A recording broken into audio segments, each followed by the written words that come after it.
গত 1 এপ্রিল সিরিয়ার কনসুলেটে ইসরায়েলি হামলায় ইরানের কমান্ডারসহ 7 কর্মকর্তা নিহত হন। এ হামলার প্রতিশোধে 13 এপ্রিল ইসরায়েলে 3 শতাধিক ক্ষেপণাস্ত্র ও ড্রোন নিক্ষেপ করে ইরান।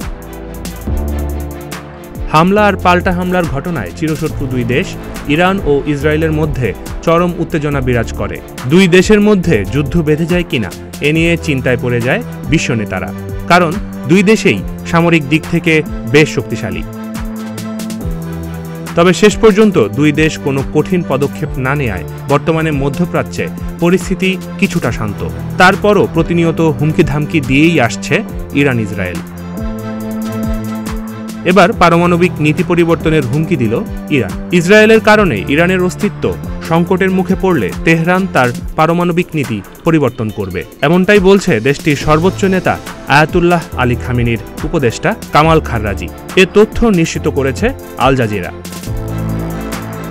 তবে খাররাজির এ মন্তব্যের পর ইরান দীর্ঘদিন ধরে শান্তিপূর্ণ পারমাণবিক কর্মসূচি চালাচ্ছে বলে যে দাবি করে আসছে তা নিয়ে প্রশ্ন উঠেছে। 2 বছর আগেও খামেনির উপদেষ্টা খাররাজি বলেছিলেন ইরান প্রযুক্তিগতভাবে পারমাণবিক বোমা তৈরি করতে সক্ষম, তবে বোমা তৈরি করবে কিনা সে সিদ্ধান্ত এখনও নেয়নি। অবশ্য তেহরানের বরাবরই দাবি তাদের পারমাণবিক অস্ত্র অর্জনের কোনো পরিকল্পনা নেই। আর পশ্চিমারা সবসময় বলে আসছে পারমাণবিক কর্মসূচির নামে পারমাণবিক বোমা তৈরির খুব কাছাকাছি ইরান। আন্তর্জাতিক পরমাণু শক্তি সংস্থার তথ্য বলছে ইরান 60% পর্যন্ত বিশুদ্ধ ইউরেনিয়াম সমৃদ্ধ করছে। এই ইউরেনিয়ামের প্রায় 90% অস্ত্র তৈরির জন্য সমৃদ্ধ হয়েছে। পারমাণবিক উপাদান আরও সমৃদ্ধ হলে ভয়াবহতা আরও বাড়বে। এদিকে 13 এপ্রিল ইসরায়েলকে শক্ত আঘাত না করতে তেহরানকে অনুরোধ করেছিল পশ্চিমারা, এমন গোপন তথ্য ফাঁস করেছেন ইরানের পররাষ্ট্রমন্ত্রী হোসেইন আমির আবদুল্লাহিয়ান।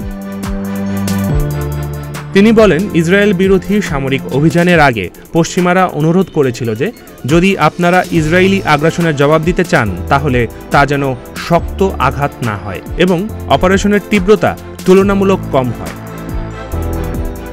পররাষ্ট্রমন্ত্রী আরও বলেন অভিযানের 2 দিন আগে যুক্তরাষ্ট্র এবং তার আঞ্চলিক মিত্র দেশগুলোকে জানানো হয়েছিল যে ইসরায়েলের বিরুদ্ধে তারা যে অভিযান পরিচালনা করবেন তাতে কোনো সামরিক ঘাঁটি লক্ষ্যবস্তু হবে না।